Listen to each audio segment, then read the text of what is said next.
시편 43편 1절에서 5절까지 말씀을 우리 한 목소리로 합독하도록 하겠습니다. 하나님이여 나를 판단하시되 경건하지 아니한 나라에 대하여 내 송사를 변호하시며 간사하고 불의한 자에게서 나를 건지소서. 주는 나의 힘이 되신 하나님이시거늘 어찌하여 나를 버리셨나이까? 내가 어찌하여 원수의 억압으로 말미암아 슬프게 다니나이까? 주의 빛과 주의 진리를 보내시어 나를 인도하시고 주의 거룩한 산과 주께서 계신 곳에 이르게 하소서. 그런즉 내가 하나님의 제단에 나아가 나의 큰 기쁨의 하나님께 이르리이다. 하나님이여 나의 하나님이여 내가 수금으로 주를 찬양하리이다. 내 영혼아 내가 어찌하여 낙심하며 어찌하여 내 속에서 불안해하는가? 너는 하나님께 소망을 두라. 그가 나타나 도우심으로 말미암아 내 하나님을 여전히 찬송하리로다. 아멘. 하나님이 하나님께 소망을 두라라는 말씀으로 우리 김지변 전사님께서 말씀 증거해 주시겠습니다.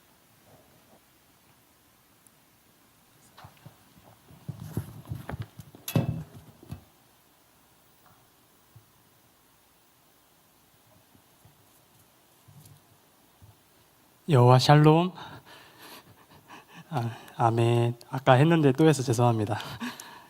오늘도 각자의 삶 가운데서 믿음의 싸움을 하고 오신 모든 성도님들 감사하고 축복받길 기도합니다.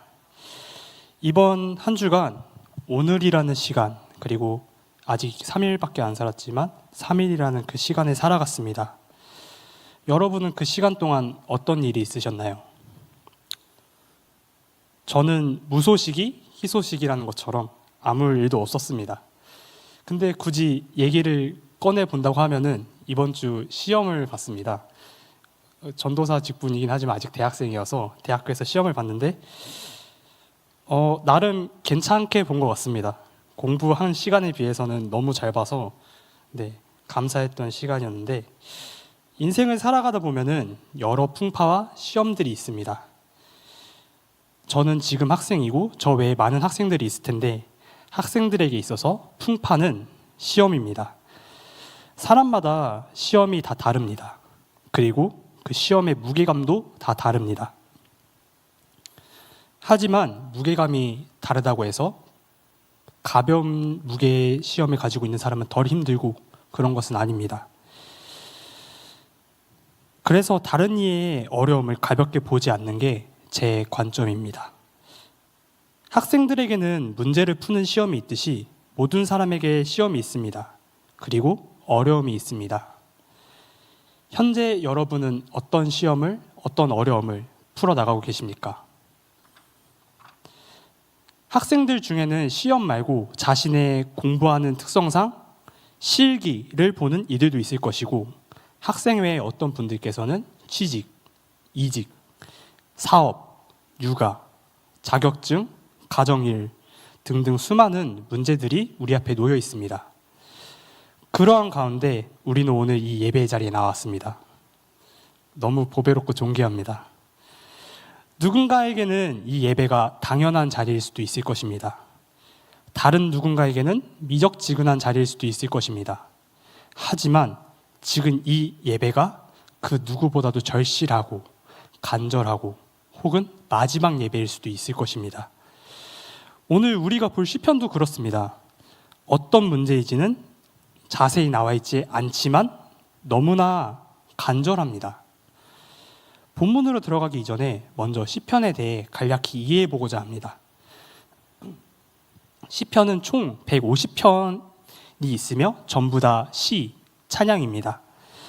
그리고 이 150편이나 되는 시편을 유사한 주제끼리 묶어서 5등분을 하였습니다. 150편이 5등분되어 5권의 책을 이루는데, 이러한 이유는 이스라엘 백성들의 성경 중 큰 권위를 가진 모세의 5가지 책, 모세오경, 창세기, 출애굽기, 레위기, 민수기, 신명기의 영향을 받아 5권으로 구분을 지었다는 이야기가 주를 이루고 있습니다. 모세의 5권의 책처럼 이 시편 또한 5권으로 구성하였습니다. 그래서 모세의 책처럼 이스라엘 백성에게 많은 사랑을 받는 책이며, 이 권위 또한 모세의 책처럼 큰 권위를 가진 책으로 인식되어지고 있습니다. 그리고 이 시편이 5등분 된 것이 모세의 5권의 책의 영향을 받은 것처럼 주제 또한 영향을 받았습니다. 시편 5권의 책 중 이번 주 김응환 부목사님께서 말씀하신 시편 42편은 5권의 책 중 2번째 책입니다. 시편 2번째 책의 전체적인 분위기를 간략히 말씀드리면 어려움과 고난 속에서 소망 대신 구원자 대신 주님이 계시다라는 분위기가 전체를 아우르고 있습니다. 시편에 영향을 준 모세의 2번째 책 출애굽기를 보면은 애굽이라는 큰 고난 속에서 구원하시고 탈출시킨 하나님을 말하고 있습니다. 둘 다 고난 속에서 구원자 되시는 하나님이라는 큰 틀로 주제가 어느 정도 유사합니다. 이러한 틀을 가지고 시편으로 들어가 보고자 합니다. 오늘 본문이 아닌 시편 42편 주일날 나눈 본문을 보면은 1절에는 사슴이 시냇물 찾기에 갈급하듯 내 영혼이 주를 찾기에 갈급하다고 합니다. 2절에도 살아계신 하나님을 갈망하며 그 주의 얼굴 뵙기를 원한다고 합니다. 지금 이 시편 42편의 저자, 기자는 무언가 지금 갈급합니다. 주를 찾을 만큼 지금 뭔가 갈급해하고 있습니다. 얼마나 갈급하고 힘들면 계속 갈급하다 라고 합니다. 우리 316교회 성도님들께서는 어떨 때 하나님을 찾으십니까? 저는 그냥 일상을 살아갈 때 하나님을 찾는 것 같습니다. 살아갈 때 이것저것 선택을 하는데 그 선택이 다 선하지가 않습니다. 주님께 물어보고 결정했을 때이든지 아닐 때이든지 바른 기준 하에 선택했을 때이든지 아닐 때이든지 옳은 것일 때이든지 아닐 때이든지 어느 순간에도 저의 죄성이 막 올라오는 것입니다. 분명 하나님을 위해 살고 싶고 그분을 위해 더욱 일하고 싶은데 자꾸 주를 위한 것을 우선순위로 두지 않게 됩니다. 지금 내가 먹고 사는 것, 쉬는 것, 미래 준비 등 이러한 것들이 더 우선시가 될 때가 많습니다. 그리고 어떤 선택을 할 때 남보다 내가 더 편한 거, 내가 더 쉬운 거 이러한 것들을 더 우선시하려는 경향들이 가끔씩 계속 올라옵니다. 혈기, 분노, 이기심, 악함 등 하나님과 거리가 먼 것들이 자꾸 올라와 하나님이 이루고자 하는 성과 거리가 멀어질 때가 많습니다. 사람과의 관계에서 상처 주고자 하려는 게 아닌데 제 자신의 나쁜 말버릇 혹은 오해로 상처를 줄 때가 있습니다. 어떤 특별한 때에도 부르짖지만 일상의 때에 나의 죄성, 이 악함을 보면은 주님을 찾게 되는 것 같습니다. 이러한 일상들 다들 경험하실 거라고 생각합니다. 되게 사소해 보이고 별일 아닌 것 같은데 그리고 늘 일상인 것처럼 보이지만 깊이 살펴보면 이 또한 죄입니다. 하나를 예로 들면 사람에게 외적으로든지 내적으로든지 상처를 주는 이 행동은 하나님의 형상, 하나님의 창조물을 파괴하는 행동입니다. 자연에게도 마찬가지입니다. 근데 우리가 너무 가볍게 여깁니다. 너무 자기 중심대로 남을 생각하고 자기 중심대로 자연을 생각하고 자기 중심대로 성경과 하나님을 봅니다. 그러나 성경에서는 이러한 행동을 죄로 여깁니다. 너무나 율법적으로 보이시나요? 이것이 하나님 나라의 법입니다. 하나님 나라의 백성이라면 하나님을 사랑하고 이웃을 사랑하고 모든 창조물을 사랑해야 합니다. 나를 사랑하듯 주변 모든 창조물을 보살펴야 됩니다. 이것이 하나님이 우리 인간에게 처음으로 주신 청지기직이라는 사명입니다. 그리고 이것이 그리스도인의 온기입니다. 그러나 죄를 범한 이후 인간은 그러지 못합니다. 다 나 중심대로 움직입니다. 죄로 인해 오염된 인간은 모든 기관, 모든 감각기관, 모든 것들이 오염되었습니다.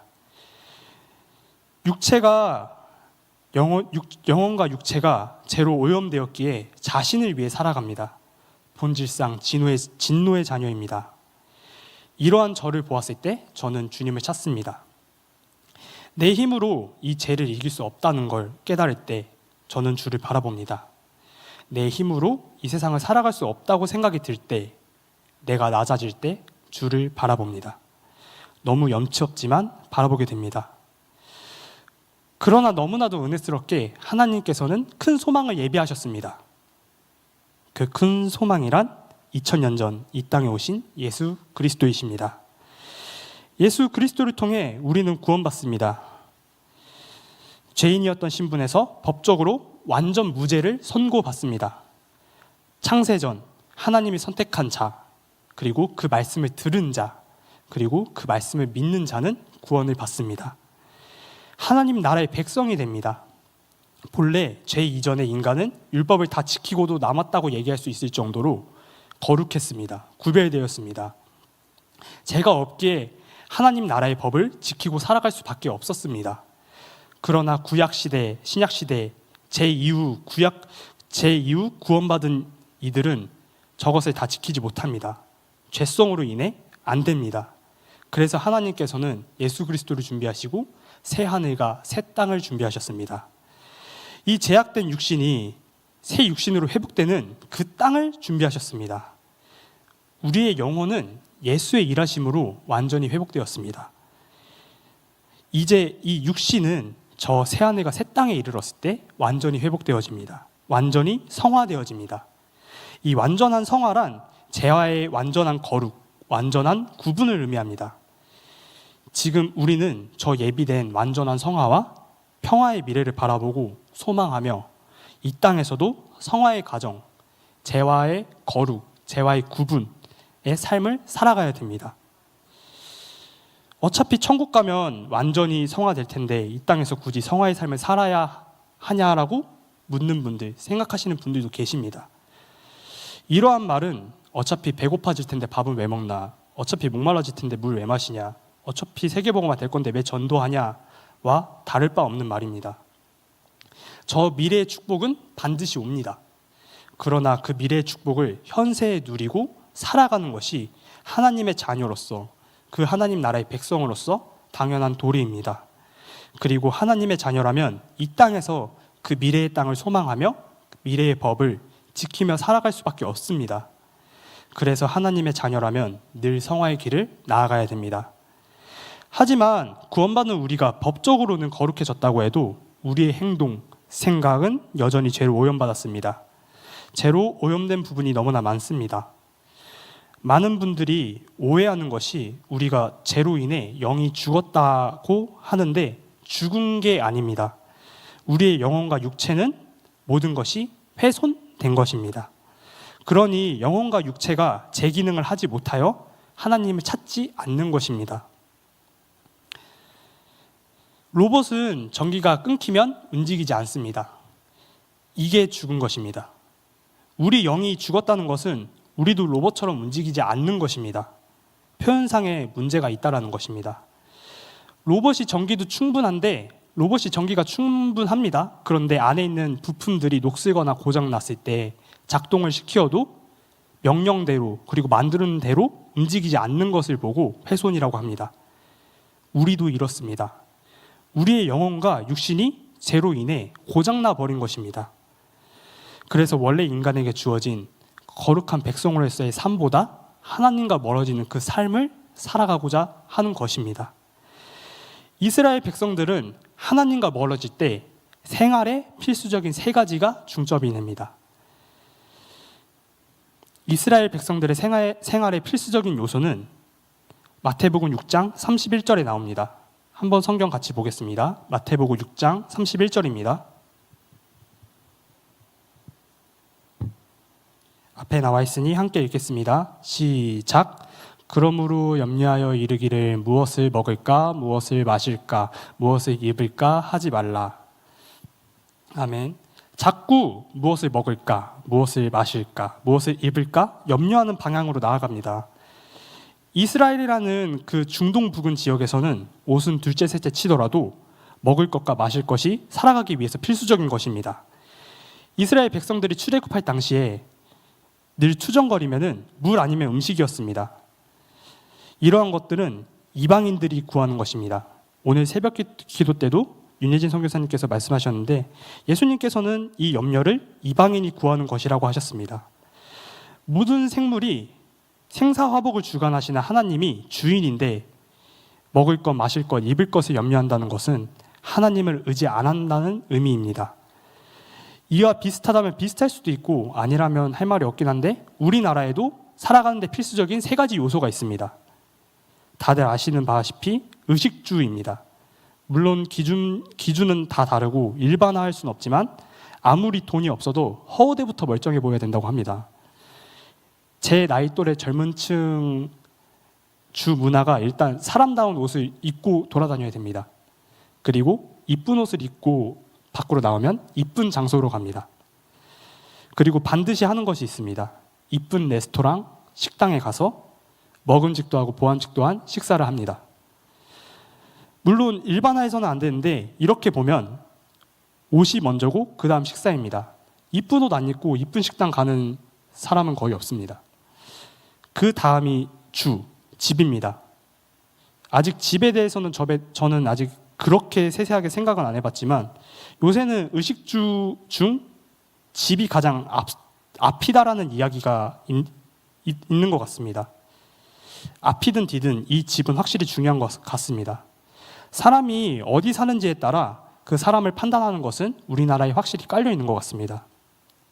이렇게 우리나라는 의식주가 필수적인 생활 요소이고 그리고 이 의식주 너무나도 중요합니다. 살아가는 데 있어서 필수적인 것입니다. 다만 이것이 하나님을 앞서면 안 된다는 것입니다. 하지만 지금 우리가 살아가는 이 사회는 너무나 험난합니다. 보통 살아가는 것으로는 의식주를 쉽게 해결하지 못합니다. 그래서 제가 공부하고 있는 이 신학 쪽에서도 목사를 하면서 다른 일, 투잡을 하면서 먹고 살아야 되냐 말아야 되냐라는 문제로 논란이 많습니다. 제가 공부하는 이 분야에서도 먹고 사는 문제, 그리고 사람에 대한 문제, 믿는 자들끼리 안에서의 문제 등 복합적인 문제가 가득합니다. 이번 주 우리가 본 시편 42편의 시편 42편에서도 삶의 어려움 가운데 있습니다. 그런데 이 시편 42편의 저자는 삶의 어려움 속에 필수적인 요소를 찾는 것이 아니라 하나님을 찾는 모습을 보입니다. 이러한 삶이 우리의 삶이 되어야 됩니다. 시편 42편에는 반복되는 몇 개의 구절들이 있습니다. 갈급하다는 것과 사람들이 내 하나님은 어디 있냐라고 비방하는 장면입니다. 그리고 두 번이나 반복되는 구절인 5절과 11절입니다. 두 구절을 읽어보면 차이점을 발견할 수 있습니다. 먼저 5절입니다. 내 영혼아 내가 어찌하여 낙심하며 어찌하여 내 속에 불안해하는가. 너는 하나님께 소망을 두라. 그가 나타나 도우심으로 말미암아 내가 여전히 찬송하리로다. 다음으로는 11절입니다. 내 영혼아 내가 어찌하여 낙심하며 어찌하여 내 속에 불안해하는가. 너는 하나님께 소망을 두라. 나는 그가 나타나 도우심으로 말미암아 내 하나님을 여전히 찬송하리로다. 혹시 이 두 구절의 차이점 혹시 아십니까? 같아 보이지만 차이점이 있습니다. PPT 준비했는데 PPT 띄워주실 수 있으신가요? 자막 말고 PPT요. 네. 앞에 엄마 잘렸다. 네, 이렇게 제가 두 개를 띄워놨습니다. 다음으로 넘겨주세요. 네, 여기 보시면 11절에는 나는 그가 나타나 도우심으로 말미암아 내 하나님을 여전히 찬송하리로다. 5절에는 나는이 없고 내가 없습니다. 사실 별거 아닌 것처럼 보이지만 자신에게 이제 적용이 되었다라는 것입니다. 우리는 성경을 통해 이스라엘을 이끄시고 도우신 하나님을 보았습니다. 과거에 하나님이 일하셨다는 그 기록을 믿고 있습니다. 이것을 쓴 고라 자손도 마찬가지입니다. PPT 꺼주셔도 됩니다. 자신의 선조들에게 있던 그 하나님을 믿고 살아가고 있었으나 11절에 이르러서야 그 하나님이 나의 하나님이 된 것입니다. 갈급하고 어려웠으나 삶의 필수적인 요소가 아닌 하나님을 바라보았습니다. 316교회 성도 여러분들에게도 이 성경 속 과거의 하나님이 지금 나에게 역사하는 하나님이심을 믿길 바랍니다. 이 사실이 진실입니다. 그때의 하나님, 과거 나에게 일하셨던 하나님뿐만 아니라 지금도 나에게 역사하시는 하나님이라는 사실임을 기억하셔야 됩니다. 이러한 고백이 43편에서도 이어집니다. 이번 주 강단에서 김환 부목사님께서도 말씀하셨고 새벽기도 때 양윤석 부목사님께서도 말씀하셨다시피 이 시편 42편과 43편은 한 쌍입니다. 하나의 시입니다. 지금 우리가 보는 책으로는 구분지어져 있지만 하나의 시입니다. 그래서 말하고자 하는 바가 같습니다. PPT 다음 페이지 띄워주세요. 네, 잘 안 보이네요. 네, 이렇게 보면은 첫 번째, 두 번째, 세 번째 절들은 다 어려움에 대한 혹은 이제 하나님에 대한 찬양에 대한 내용이 나옵니다. 근데 이 모든 것들이 다 달라 보이지만 지금 5절, 6절, 5절 이런 구조적으로도 비슷하고 그리고 마지막 절이 완전 유사합니다. 이스라엘 시에서는 음률보다는 평행법이 중요하다고 합니다. 비슷한 문장을 나열한 것을 중요시 여기는데 마지막 구절에서 평행법, 똑같은 구절이 나타납니다. 다음으로 넘겨주세요. PPT 다음으로 넘겨주세요.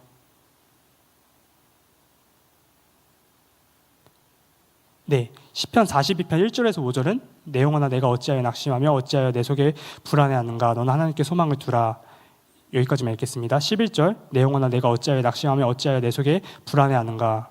다음 시편 43편 내 영혼아 어찌하여 낙심하며 어찌하여 내 속에 불안해하는가. 이 끝에 모든 구절이 다 같습니다.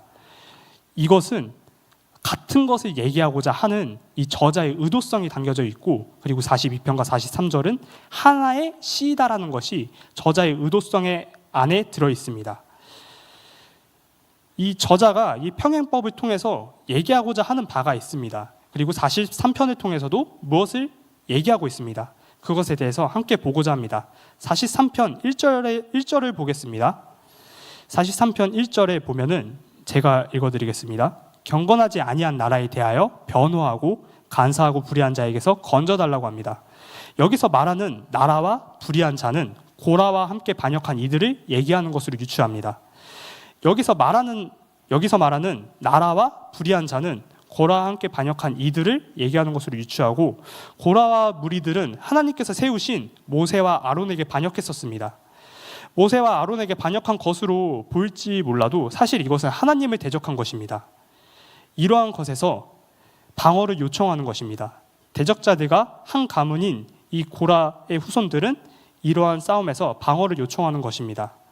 그러나 대적자들에게는 동참하지 않고 빠져나왔는데 그들이 자꾸 공격하여 하나님께 방어해달라고 하는 장면입니다. 대적자들은 자신들이 하는 행동이 하나님이 말씀하시는 방향과 다르다는 것을 인지 못하고 있습니다. 자신들이 맞다고 생각하는 무리입니다. 이 구절 안에서 같은 하나님을 믿는 자, 성경을 믿는 자로 국한 지을 수 있습니다. 현재 이 시대로 적용하면은 불신자, 같이 믿는 자, 그리고 이단들, 즉 자신이 맞다고 얘기하는 것을 자기들은 다른 게 맞다고 얘기하는 자들이 지금 핍박하는 자들입니다. 같은 성경을 보더라도 중심을 바로 못 잡고 하나님이 원하시는 대로 살지 않는 자들이 많습니다. 아군인 줄 알았는데 적군인 자들이 많습니다. 그러한 공격 속에서 주님께 보호를 요청하는 장면입니다. 2절에는 저자는 하나님께 어찌하여 나를 버리셨나이까 라고 말하고 있습니다. 우리에게도 분명 이러한 상황이 올 것입니다. 지금이 그러한 때일 수도 있습니다. 하지만 믿는 자에게 내려지는 저주와 어려움, 이것은 하나님의 축복의 길로 가라는 힌트입니다. 담임 목사님께서 말씀하셨던 것처럼 축복을 고난으로 포장해 놓은 것이라고 하십니다. 고난이 축복의 포장지라고 말씀하셨습니다. 윤예진 선교사님께서 말씀하신 것처럼 이 저주는 하나님이 축복을 주시기 원하시는 것을 보이는 것이라고 합니다. 이 저자도 이것을 쓰며 이 고난이 축복이라는 것을 알고 있었을 것입니다. 그리고 우리도 고난당할 때 이 일 후면은 축복이 올 것을 알고 있습니다. 왜냐하면 많은 이들이 그렇게 얘기하고 있으며 성경에서도 그렇게 말하고 있기 때문입니다. 근데 이것이 성경에서 그리고 과거에 다른 사람에게만 머물러 있으면 안 됩니다. 이 성경 말씀대로 내가 체험해야 됩니다. 다시 한 번 더 강조해서 말씀드리면 이 성경 말씀대로 체험해야 됩니다. 어떠한 신비스러움, 놀라움이 아니라 나의 경험이 중점이 아니라 성경 말씀대로 성경에 의거하여 이 말씀을 내가 체험해야 됩니다. 근데 이 체험은 내가 열심히 해서 기도 10시간 해서 내가 율법을 잘 지켜서가 아닙니다. 3절에 보겠습니다. 주의 빛과 주의 진리를 보내시어 나를 인도하시고 주의 거룩한 산과 주께서 계시는 곳에 이르게 하소서. 주께서 이끌으셔야 됩니다. 무엇이든지 주께서 이끌으셔야 됩니다. 그래야만 4절처럼 그런즉 내가 하나님의 제단에 나아가 나의 큰 기쁨에 하나님께 이르리이다. 하나님이여 나의 하나님이여 내가 수금으로 주를 찬양하리이다. 주께서 이끄셔서 이 예배의 자리, 찬양의 자리에 나온 줄 믿습니다. 그 안에 나의 의지도 있지만 그 의지 또한 주님께서 이끄신 것입니다. 그리고 삶 또한 주께서 이끄신 것입니다. 성화도 마찬가지입니다. 우리의 의지도 있지만 주의 은혜가 항상 앞서야 됩니다. 모든 것은 주의 은혜가 앞서기에 이 삶이 마땅히 찬양으로 올려드려져야 됩니다.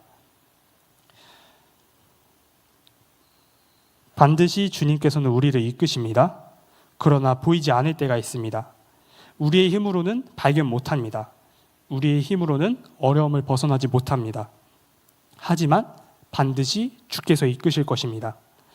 소망 대신 하나님을 바라보시면 됩니다. 참된 소망을 붙잡고 오늘을 살아가시면 됩니다. 결론 짓겠습니다. 이 세상에는 정말 많은 문제들이 있습니다. 해결할 수 있는 문제도 있고 아닌 문제도 있습니다. 도저히 빠져나올 수 없는 문제도 있습니다. 사람을 통해, 사회적인 문제를 통해, 자연을 통해 일어나는 문제도 있습니다. 그리고 같은 믿는 자, 그리고 같은 성경을 믿는 자들을 통해서 여러 문제가 발생합니다.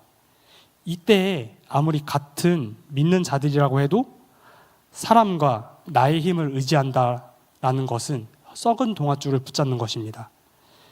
시편 42편, 44편을 작성한 기자는 하나님께 소망을 두라고 3번이나 말합니다. 그렇습니다. 우리는 하나님께 소망을 두어야 합니다.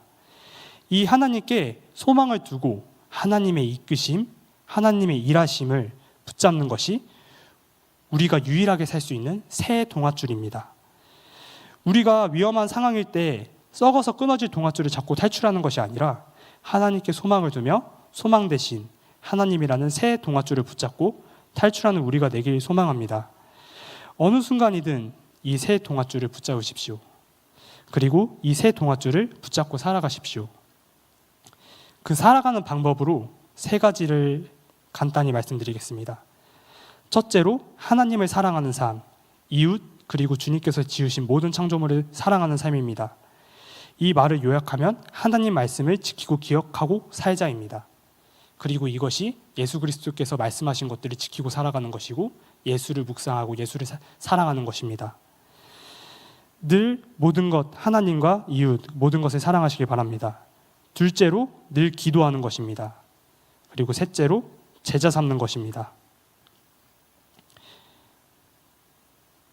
하나님이 보이지 않을 때 하나님께 소망을 두는 우리 312 교회가 되길 진심으로 기도하며 이 3가지 제가 방금 말씀드린 3가지 방법과 부합하게 지금 교회에 응답의 스케줄들이 있습니다. 먼저 쉬지 않고 기도와 말씀을 지킬 수 있으며 제자를 삼을 수 있는 정교인 세일의 저녁 기도회가 있습니다. 12월 22일부터 1월 11일 매일 저녁 7시부터 찬양으로 진행됩니다.